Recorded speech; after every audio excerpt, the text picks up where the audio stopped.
Il fut un temps où les fêtes de voisins offraient à certains l'occasion de raconter une histoire extraordinaire de l'année écoulée. Voici l'une de ces histoires. Amélia Sonnenstrahl est une jolie voyante belge germanophone à la quarantaine avantageuse et à l'expertise reconnue. Elle a toujours eu des visions extrêmement claires du passé, du présent et de l'avenir, affirment ses consultants sur les réseaux sociaux. Et elle savait mettre toutes ces informations à la disposition de ceux qui venaient la voir, de Belgique et des pays environnants, avec beaucoup de simplicité, d'honnêteté et d'humilité. Sa compassion pour les gens en difficulté était palpable. Mais sa véritable passion résidait dans une pratique assumée de la médiumnité, autrement dit d'un contact naturel avec les défunts. Elle s'y a donné régulièrement depuis son adolescence. Avec beaucoup de discernement, comme le lui avait patiemment enseigné sa grand-mère maternelle, Mona Muller. Laquelle n'a jamais présenté ses dialogues avec l'invisible comme une activité hors du commun. De sorte qu'Amélia elle-même considère toujours que c'est juste une capacité à développer parmi d'autres. Un peu comme le ferait un sportif ambitionnant d'atteindre le plus haut niveau en natation, par exemple. Lorsqu'Amélia en fit son métier, elle n'eut pas à passer par la publicité pour se faire connaître. Car le bouche à oreille fonctionnait à merveille et remplissait aisément son carnet de rendez-vous, y compris lors de ses conférences. Au fil des ans, échanger avec les invisibles était progressivement devenu une seconde nature pour elle. Il n'y a dans tout cela rien de vraiment paranormal, avait-elle pour habitude d'affirmer à ses visiteurs pour les mettre à l'aise d'emblée. Amélia ne se refusait vraiment qu'une chose, les sollicitations des médias sous quelque forme que ce soit depuis le jour où un journaliste s'était autorisé à faire d'elle dans un quotidien régional, une sorte d'élu, sikh, doté d'un don exceptionnel. Car c'était là tout le contraire de ce qu'elle voulait être. Ces séances se déroulaient chez elle, dans un bureau modeste, toujours très propre et sobrement décoré. Il n'y avait dans son cabinet de médium rien des éléments tapageurs si coutumiers au « Madame Irma ». Des gens de toutes conditions s'y succédaient donc 3 jours par semaine, avec un maximum de 3 réceptions par jour. Le rituel qu'Amélia imposait à ses consultants était toujours le même. Lui fournir le nom et le prénom ou une photo du défunt dont la présence était souhaitée, puis faire silence. Les consultants, qui avaient pris place en face d'elle, voyaient alors la médium se concentrer quelques instants les yeux clos. Si un sourire apparaissait sur son visage, au cours de cette concentration, c'est que l'âme du défunt attendu venait tout juste d'arriver dans la pièce ou de s'y manifester. Et qu'un dialogue pouvait dès lors s'engager. Amélia commençait alors à exposer des éléments biographiques du décédé ayant pour objet de montrer que c'est bien l'être attendu qui avait répondu à l'appel. Votre papa me dit qu'il était employé dans une mine de charbon, par exemple. En retour, les consultants n'étaient autorisés à répondre à ces affirmations que par oui, ou par non, ou par peut-être, afin de garder à ce test de reconnaissance toute sa pureté et toute sa validité. Il arrivait, rarement mais cela arrivait, que cela ne corresponde pas au final à l'être espéré. La médium libérait dès lors le défunt de sa présence et invitait les consultants à se retirer en les priant de bien vouloir l'excuser du temps qu'elle leur avait fait perdre en venant. Mais lorsque l'âme du défunt s'était bien faite reconnaître, s'ensuivait un jeu de questions-réponses toujours passionnant dont la médium se faisait l'écho le plus fidèle possible auprès de ses visiteurs. Les âmes qui répondaient aux prières d'Amélia étaient des êtres anonymes dans leur très grande majorité. Des grands-parents, des oncles et des tantes, des pères et des mères, des frères et des sœurs, des enfants mort-nés, et parfois des animaux de compagnie particulièrement choyés. Mais il pouvait aussi se produire que l'âme d'un être célèbre sur terre réponde à l'invitation. Ce qui, curieusement, semblait à chaque fois faciliter un peu la tâche de la médium. Quelqu'un se risqua un jour à demander à Amélia si elle avait un guide dans l'au-delà pour l'aider dans sa pratique, comme c'était le cas pour certaines de ses consoeurs et plusieurs de ses confrères. La médium savait combien c'était un sujet à controverse, tant était vaste le champ des possibles dans ce domaine et grand le scepticisme des gens auxquels ce type d'information était confié. Elle avait donc pris pour habitude d'y répondre par l'affirmative et d'appeler son guide « l'ami ». Un peu comme le faisait Reynald Roussel, un médium français très compétent dont elle avait eu l'occasion de suivre une conférence francophone très instructive à Bruxelles. Mais elle refusait tout aussi systématiquement ensuite de fournir des précisions sur cette confession. Les gens ne sont pas tous prêts à tout entendre, répétait-elle inlassablement. C'était un garde-fou que sa grand-mère Mona l'avait invitée à utiliser sans modération. Et elle s'y conformait très scrupuleusement à chaque fois.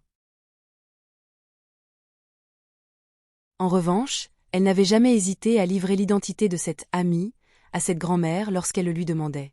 Car cette identité pouvait changer. Un jour, en effet, où tout allait de travers pour Amelia, c'était à ses débuts. Mona avait découvert qu'un usurpateur d'identité s'était fait passer pour le guide habituel de la débutante. Et il lui avait fait rater 3 prestations successives en riant. Mona avait pris les choses en main aussitôt et mis l'escroc en fuite, manu militari. Ruf sofort den Erzengel Michael an, wenn es noch einmal passieren muss.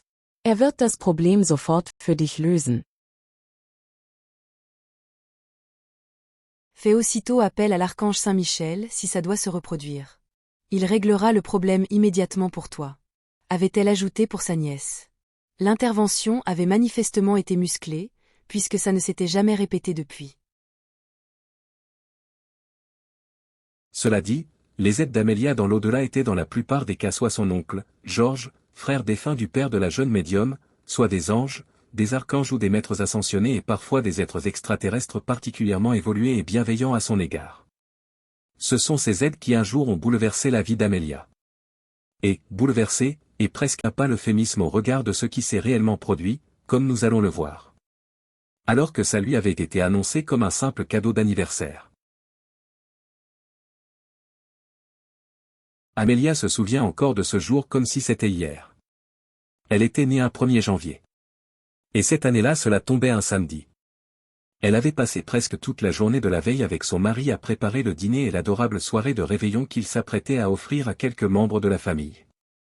Il voulait que cette réception soit, perlée, une entrée heureuse dans la nouvelle année pour chacun. Aussi avait-il acheté un cadeau pour tous. C'était un parfum personnalisé pour les dames et un vin de Bordeaux millésimé pour les hommes.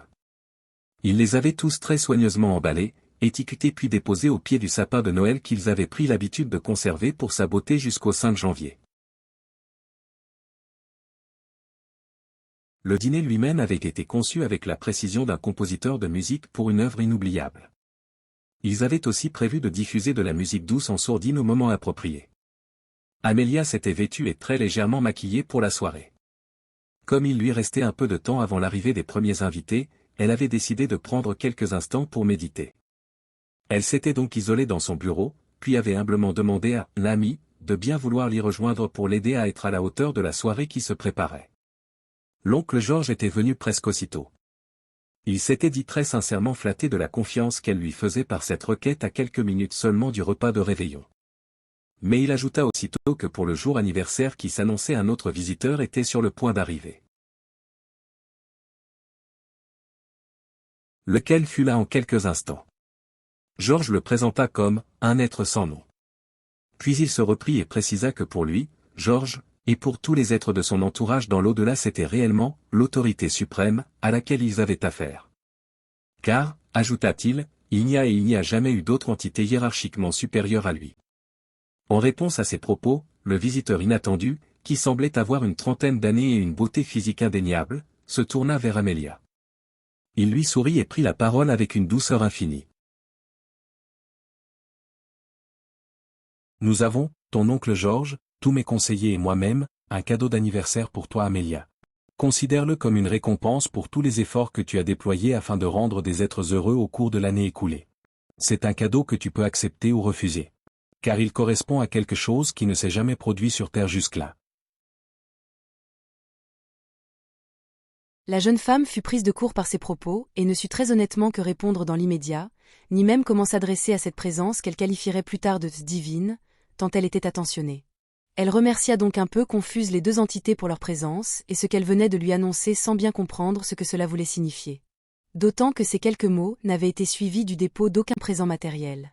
Elle se souvient également que cela n'avait l'air de surprendre ni Georges ni l'être suprême. Lesquels ne lui fournirent à ce moment-là aucun complément d'information et étaient repartis comme ils étaient venus, se fondant dans l'invisible devant elle en un clin d'œil. Amelia descendit donc rejoindre son mari.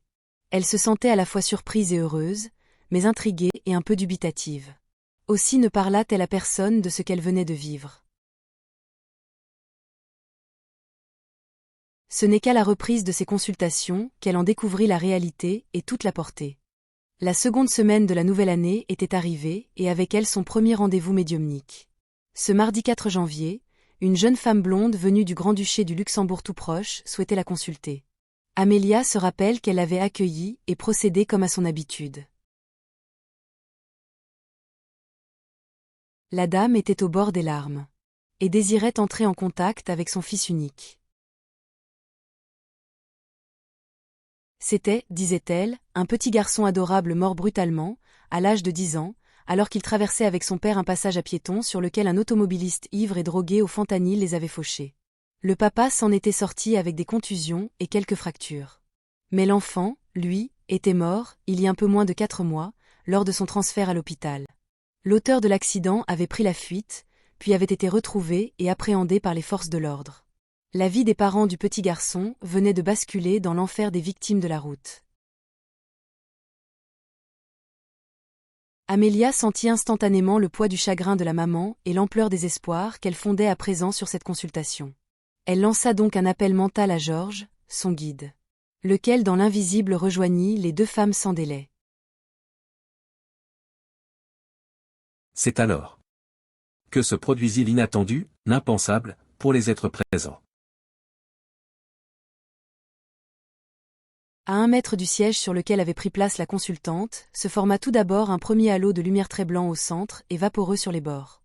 L'ensemble avait une forme ovoïde d'environ 1,40 m de hauteur et de 50 cm de diamètre. Elle reposait sur le sol. Bien que la surprise fût totale, le phénomène curieusement n'eut rien d'effrayant, ni pour Amélia, ni pour sa visiteuse. Puis en quelques secondes, la forme se précisa et prit très nettement l'aspect de Johann, le jeune enfant de la consultante. Laquelle se mit à pleurer. Il portait les vêtements dans lesquels il était décédé et était parfaitement reconnaissable de la maman. Il semblait si heureux à présent et souriait gentiment aux deux femmes. Le guide d'Amélia intervint un très court instant pour recommander de ne pas toucher l'apparition. Ce que la médium s'empressa de transmettre à la maman. Laquelle obtempéra, alors qu'elle avait commencé à ouvrir ses bras comme elle l'avait fait tant de fois auparavant pour y accueillir son enfant bien-aimé. Un dialogue s'engagea. La maman vit les lèvres de son Johann bouger pour lui parler, mais n'entendit aucun son sortir de la bouche de l'enfant. Alors Amélia, qui avait tout capté, le lui traduisit entre deux sanglots.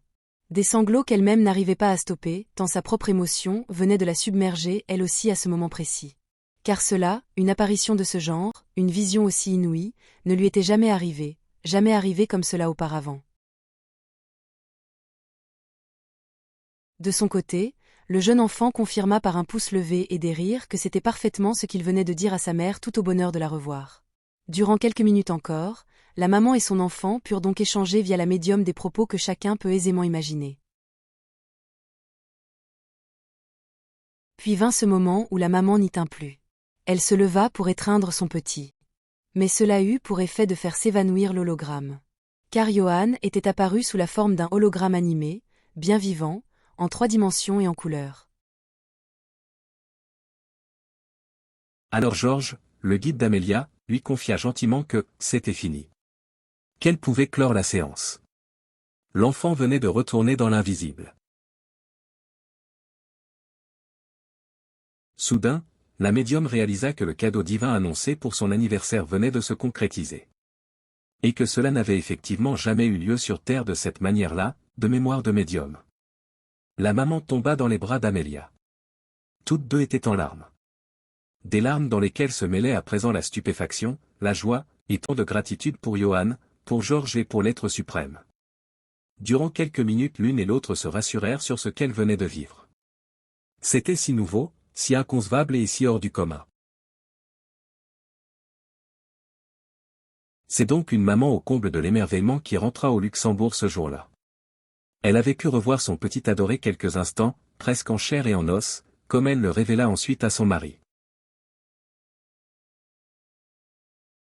Mais ce qui attendit Amélia ne se termina pas pour autant. Une fois la consultante partie, l'être suprême réapparut aux côtés de la médium et lui demanda avec cette douceur infinie qu'il avait caractérisé le 31 décembre, si elle souhaitait que ce phénomène se reproduise à l'avenir. La jeune femme ne trouva pas immédiatement les mots en mesure d'exprimer toute sa gratitude pour ce qui venait de se passer, mais en approuva la suite très clairement sans hésiter. Elle sentait l'amour inconditionnel qui émanait pour elle de cet être exceptionnel, dont c'était à présent la seconde apparition. Cela lui semblait encore si irréel et si totalement incommensurable. L'oncle George, qui assistait maintenant à la scène, applaudit à l'approbation d'Amelia. Ce qui eut pour effet de rassurer sa nièce sur l'identité de l'autre présence et sur la réalité du prodige qui venait de s'accomplir. Puis les deux entités disparurent en un instant à la vue de la médium. Le lendemain, le téléphone d'Amelia Sonnenstrand n'arrêta pas de sonner. Tout le monde voulait la consulter, sans délai, si possible. Au milieu de matinée, un voisin vint même alerter la médium sur un fait étrange et nouveau dans le quartier. Une vingtaine de personnes, en majorité belges et luxembourgeoises, commençaient à faire la queue dans le calme devant chez elle pour obtenir une consultation privée. Amelia avait permis que se réalise une première mondiale en matière de médiumnité privée. L'au-delà lui avait fait, cette année, un cadeau d'anniversaire inestimable et l'information commençait manifestement à se répandre.